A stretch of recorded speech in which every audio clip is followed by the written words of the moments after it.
یہ سب کچھ ہونے والا ہے، لیکن اس کے باوجود میں کیوں جا رہا ہوں؟ تو آپ کا ایک تاریخ ساز جملہ ہے جو کربلا کے فلسفے کو ہمارے سامنے رکھتا ہے کہ یہ اتنا بڑا امتحان کیوں دیا۔ حضرت امام حسین رضی اللہ تعالیٰ عنہ نے فرمایا وَلَكُمْ فِيَّ أُسْوَةٌ، میں اس لیے جا رہا ہوں قیامت تک ظلم، جبر اور ناانصافی کے خلاف کھڑے ہونے والوں کے لیے کوئی نمونہ تو ہو۔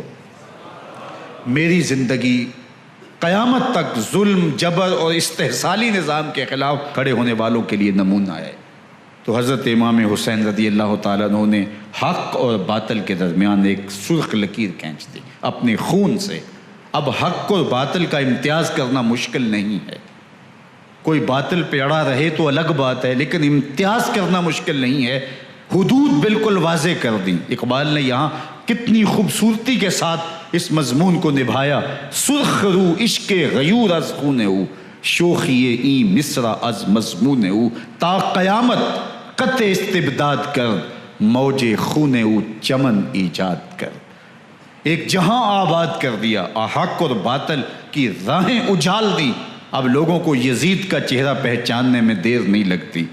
وقت کے ہر یزید کا چہرہ آسانی سے پہچانا جا سکتا ہے۔ یہ معرفت زمانے کو کروائی کس نے؟ حسین ابن علی نے کروائی رضی اللہ تعالی عنہ۔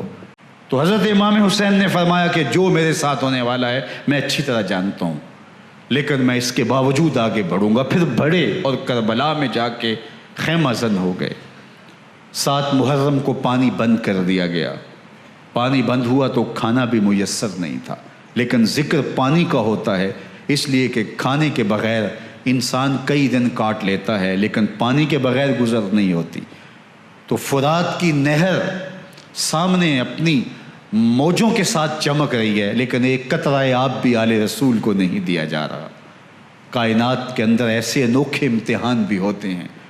وارث ہوں ساقی کوثر کے، مالک ہوں حوض کوثر کے، اور بیٹے ہوں ساقی کوثر کے، اور آج ایک بوند پانی کی بھی میسر نہ ہو۔ صبر کا امتحان ہے، عزیمت کا امتحان ہے۔ حضرت امام حسین رضی اللہ تعالیٰ عنہ خیمہ زن ہو گئے۔ 3 دن تک پانی بند رہتا ہے۔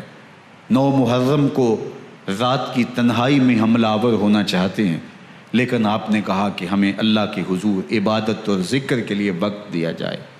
ساری رات ذکر میں گزرتی ہے، عبادات میں گزرتی ہیں۔ رات کے اندھیرے میں آپ چراغ بجھا دیتے ہیں۔ آوان و انصار کو کہتے ہیں کہ ان کی دشمنی میرے ساتھ ہے، انہیں میرا خون چاہیے۔ اگر تم رات کی تاریکی میں نکل جاؤ تو میں تم سے کوئی مواخذہ نہیں کروں گا، اور یہ بھی تمہارا پیچھا نہیں کریں گے، اس لیے کہ ان کا مطلوب تم نہیں ہو، ان کا مطلوب میں ہوں۔ جب چراغ جلایا تو کوئی بھی نہیں گیا۔ مسلم بن نوسجہ کھڑے ہو کے کہتے ہیں حضرت اگر ہمارے بدن کو 70 بار کاٹا جائے اور جلایا جائے اور ہواؤں میں اڑا دیا جائے پھر بھی آپ کا ساتھ نہیں چھوڑیں گے۔ 70 سال کے بوڑھے ہیں حبیب بن مظاہر، کہتے ہیں حضرت آپ کو چھوڑ کے جائیں کہاں، آپ کو چھوڑ کے جائیں کہاں؟ کوئی ساتھ چھوڑنے کے لیے تیار نہیں ہے۔ پیاس ہے، سخت گرمی ہے، کربلا کا ماحول ہے، 72 افراد اور خاندان کی خواتین میدان کربلا میں خیمہ زن ہیں۔ دوسری طرف لشکر اعداء اشقیا 22,000 کی تعداد میں مقابلے میں، ایک روایت 30,000 کی ہے۔ ان صرف 72 پیاسے لوگوں کے لیے اتنے لوگوں کو جمع کرنے کا مقصد خوف زدہ کرنا تھا۔ شرط ہے کہ یا یزید کی بیعت کر لیں، محاصرے توڑ دیں گے، پانی دستیاب ہوگا، اعزاز و اکرام سے نوازا جائے گا، خزانوں کے منہ کھول دیے جائیں گے۔ لیکن حسین ابن علی کہتے تھے سب کچھ لٹ جائے گا، باطل کے ہاتھ پہ ہاتھ نہیں رکھوں گا۔ اللہ اکبر۔ اب صبح طلوع ہوتی ہے، عاشور کا دن چڑھتا ہے، سورج اپنی پوری تمازت کے ساتھ گرمی برسا رہا ہے۔ آج خاندان نبوت کا امتحان زمانے نے دیکھنا ہے۔ رسول اللہ کا لعاب چوسنے والا اس کے صبر کا آج امتحان ہے۔ حضور کے کندھوں پہ کھیلنے والے حسین کا آج امتحان ہے۔ اللہ اکبر۔ حسین ابن علی تمام حجت کرتے ہیں میں نے تمہارا کچھ نہیں بگاڑا، میں نے کسی کا خون نہیں کیا، میں نے کوئی زیادتی نہیں کی، تم کیوں میرے قتل کے در پے ہو؟ تم جانتے نہیں میں کون ہوں؟ میں تمہارے نبی کا نواسا ہوں، رسول اللہ صلی اللہ علیہ وآلہ وسلم کے کندھوں پہ کھیلتا رہا ہوں، حضور کا لعاب چوستا رہا ہوں، اور میں بوسہ گاہ رسول صلی اللہ علیہ وآلہ وسلم ہوں۔ لیکن ان اشقیاء کے دل پر کوئی چیز اثر انداز نہیں ہوتی۔ ایک ہور ہے، اللہ اس کے دل میں نرمی ڈالتا ہے۔ پہلے تو امام حسین کو گھیر کے لے کر کے آتا ہے، لیکن بعد میں وہ قافلہ یزید سے قافلہ حسین کی طرف آ جاتا ہے۔ امام حسین فرماتے تو دنیا میں بھی ہور ہے، آخرت میں بھی ہور ہے، آزادی مل جاتی ہے۔ باقی 22,000 کا لشکر جرار امام حسین کے قتل کے در پائے ہے۔ پھر تاریخ نے خاندان نبوت کا وہ انوکھا امتحان دیکھا۔ حضرت امام حسین کے بچے بالخصوص خواتین پیاس کی شدت میں حلق خشک ہیں۔ حضرت سکینہ تڑپ کے اپنے باپ سے کہتی ہیں کہ مجھے 6 ماہ کے علی اصغر کی پیاس نہیں دیکھی جا رہی۔ بچے کو ہاتھوں پہ اٹھاتے ہیں اور نہر فرات کے کنارے پہنچ کے فرماتے ہیں اشقیاء سے مخاطب ہو کے، تمہارا معاملہ میرے ساتھ ہے، اس 6 ماہ کے بچے نے تمہارا کچھ نہیں بگاڑا، اور چلو بھر کے اس کا حلق سیراب کرنا چاہتے ہیں۔ ایک 2 شاخہ تیر آتا ہے جو حضرت علی اصغر کے گلے کو چیر دیتا ہے۔ راوی لکھتے ہیں کہ وہ عام تیر نہیں تھا، جانوروں کو شکار کرنے کے لیے جو بڑے تیر ہوتے ہیں وہ 2 شاخہ تیر تھا۔ وہ گردن کو کاٹ دیتا ہے، خون بہنے لگتا ہے، گردن لٹک جاتی ہے۔ حضرت امام حسین وہ بہتا ہوا خون اپنے چلو میں لیتے ہیں اور آسمان کی طرف اچھال کے کہتے ہیں مالک حسین کی یہ قربانی بھی قبول فرما۔ یہ تماشا لب بام نہیں ہے، بچہ بیمار ہو ڈاکٹر جواب دے دیں، ماں باپ کے ہاتھ پھول جاتے ہیں، زندگی کی سانسیں ابھی چل رہی ہوتی ہیں، لیکن ڈاکٹر کہے کہ یہ میرے بس کا روگ نہیں ہے، کہیں اور لے جاؤ، تو زندگی کا لف و نشر غیر مرتب ہو جاتا ہے۔ میں سلام پیش نہ کروں حسین ابن علی کو، 6 ماہ کا علی اصغر ہاتھوں میں دم توڑتا ہے، گردن لٹک جاتی ہے، خون بہہ رہا ہے، اب خیموں کی طرف بڑھ رہے ہیں، لیکن زبان پہ شکایت نہیں ہے، کہتے ہیں مالک حسین کی یہ قربانی قبول کر لے۔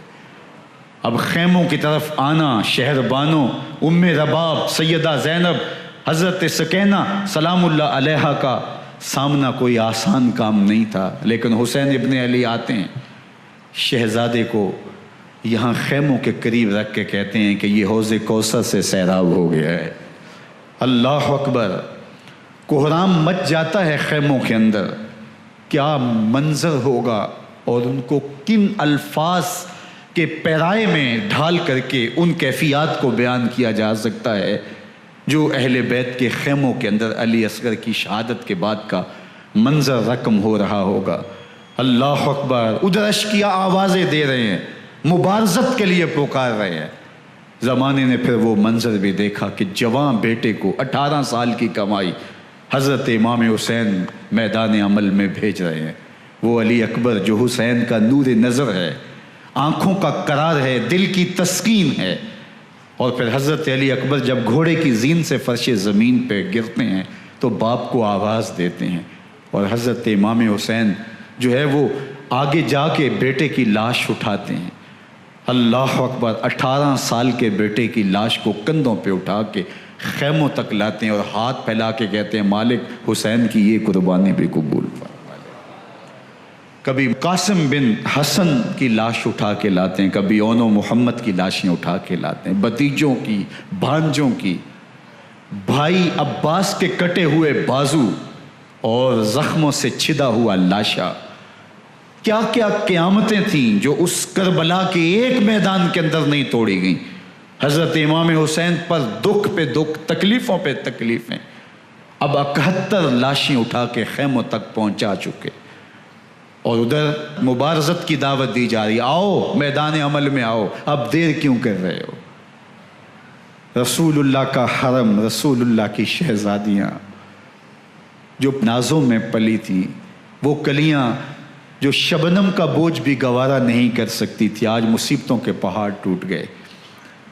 حضرت امام حسین کبھی شہربانوں کو، کبھی ام رباب کو دلاسا دیتے ہیں، کبھی حضرت زینب کو کہتے ہیں۔ حضرت زینب کربلا کے اس میدان کے اندر بڑے حوصلے کے ساتھ اپنے بھائی کے ساتھ کھڑی رہی، اپنے 2 بیٹے راہ خدا میں پیش کیے، ان کی لاشیں وصول کی، لیکن زینب جس جرأت کے ساتھ، جس پامردی کے ساتھ اس سارے منظر کو حوصلے کے ساتھ سہتی رہی، وہ یقیناً حوصلہ سیدہ زینب سلام اللہ علیہا کا ہی ہے۔ لیکن یہ وہ منظر تھا کہ زینب کا دل بھی ڈول گیا جب حسین ابن علی گھوڑے پہ بیٹھنے لگے اور ان کو گھوڑے میں بٹھانے والا کوئی نہیں تھا، اور جو بھی سوار جاتا پھر واپس اس کی لاش ہی آتی اور حسین ابن علی لے کے آتے۔ آج حسین ابن علی جا رہے ہیں، زندگی کا سارا سرمایہ لٹ رہا ہے، حضرت زینب سلام اللہ علیہا سنبھل نہیں رہی۔ حضرت امام رضی اللہ تعالیٰ عنہ اٹھے اور آپ نے حضرت زینب کو صبر کی تلقین کی اور کہا کہ صبر ہی بہترین ذریعہ ہے اور اللہ کی قربت کا ایک بہترین سبب ہے، اور ان کو صبر کی تلقین کرتے ہوئے فرمایا کہ میرے بعد تم نے اس ذمہ داری کو سنبھالنا ہے اور ان مخدرات اسلام کی، ان شہزادیوں کے پردے کی تم نے حفاظت کرنی ہے۔ اور پھر گھوڑے کی زین کس کے امام حسین لشکر اشقیاء کی طرف بڑھتے ہیں۔ اب خیموں سے سسکیوں کی آواز آ رہی ہے، ان کا سردار، ان کا تاجدار آج سب کو چھوڑ کے کربلا کے میدان کی طرف بڑھ رہا ہے۔ جرم کیا کیا، قصور کیا کیا، اس نے کیا زیادتی کی کہ آج نیزوں اور انیوں کے مقابلے میں 22,000 کا لشکر حضرت امام حسین پہ ٹوٹ پڑتا ہے۔ آپ پھر اتمام حجت کرتے ہیں، میں نے کسی کو قتل نہیں کیا، خون ناحق نہیں بہایا، میرے خون کے درپے کیوں ہو، اپنی آخرت کیوں برباد کرتے ہو، تم جانتے نہیں میں کون ہوں، میں تمہارے نبی کا نواسا ہوں۔ لیکن ابن زیاد کہتا ہے مقابلے میں آؤ۔ پھر حضرت امام حسین رضی اللہ تعالیٰ عنہ مقابلے میں آتے ہیں، اور جب گھوڑے کو ایڑ لگا کے دشمن اشقیاء پہ ٹوٹتے ہیں تو پھر ایسا منظر ہوتا ہے کہ وہ بھیڑ بکریوں کی طرح آگے بھاگتے ہیں۔ 71 زخم کلیجے پہ لیے شجاعت کا یہ پیکر جب میدان میں آتا ہے، آواز آتی یہ کون ذی وقار ہے، بلا کا شاہ سوار ہے، لباس ہے پھٹا ہوا غبار سے اٹا ہوا، تمام جسم نازنی چدا ہوا کٹا ہوا، یہ نبی کا نور عین ہے، یہ بال یقین حسین ہے، یہ حسین ابن علی ہے رضی اللہ تعالیٰ عنہ۔ پھر چاند بادلوں میں گھر جاتا ہے، شامی ہنڈے تیر برساتے ہیں، تلواروں سے آپ کے بدن پر ضربیں لگاتے ہیں اور نیزوں سے آپ کے بدن کو پرو دیتے ہیں۔ جب آپ کا پیراہن بعد میں اتارا گیا تو آپ کے پیراہن میں 122 سوراخ تیروں کے تھے، 33 زخم تلواروں کے اور 34 گھاؤ نیزوں کے تھے۔ جب گھوڑے کی زین سے فرش زمین پر آئے، بدن چھلنی تھا، زخم زخم سے خون بہ رہا تھا، 3 دن کا پیاسا حسین، اللہ اکبر، بدن زخموں سے چور، 71 لاشیں کلیجے پہ لیے، مخدرات اسلام کے پردے کا خیال دل میں الگ ہے، لیکن گھوڑے کی زین سے جب فرش زمین پہ امام حسین آتے ہیں، زبان پہ ہائے نہیں، نالا و شیون نہیں، چیخ و پکار نہیں، آتے ہی پیشانی سجدے میں رکھتے ہیں اور پکارتے ہیں اللہم ردن بقضائک وصبرن علی بلائک تسلیما لامرک سبحان ربی الاعلی۔ مالک گھر لٹا کے، بچے لٹا کے، خاندان سب کچھ قربان کر کے، اپنے بدن کو زخموں سے چھلنی کروا کے، تیروں اور نیزوں کی انیوں سے اپنے آپ کو زخمی کروا کے، تیرے حضور سر جھکا کے یہ اقرار کرتا ہوں کہ حسین تیری تقدیر پہ راضی ہے، مالک تو بھی بتا، تو بھی حسین پہ راضی ہوا ہے کہ نہیں ہوا۔ آواز آ رہی ہے اس پیاسے پر علی شیر خدا کو ناز ہے، اس نواسے پر محمد مصطفیٰ کو ناز ہے، اوروں نے بھی سجدے کیے پر اس کا عجب انداز ہے، اس نے وہ سجدہ کیا جس پر خدا کو ناز۔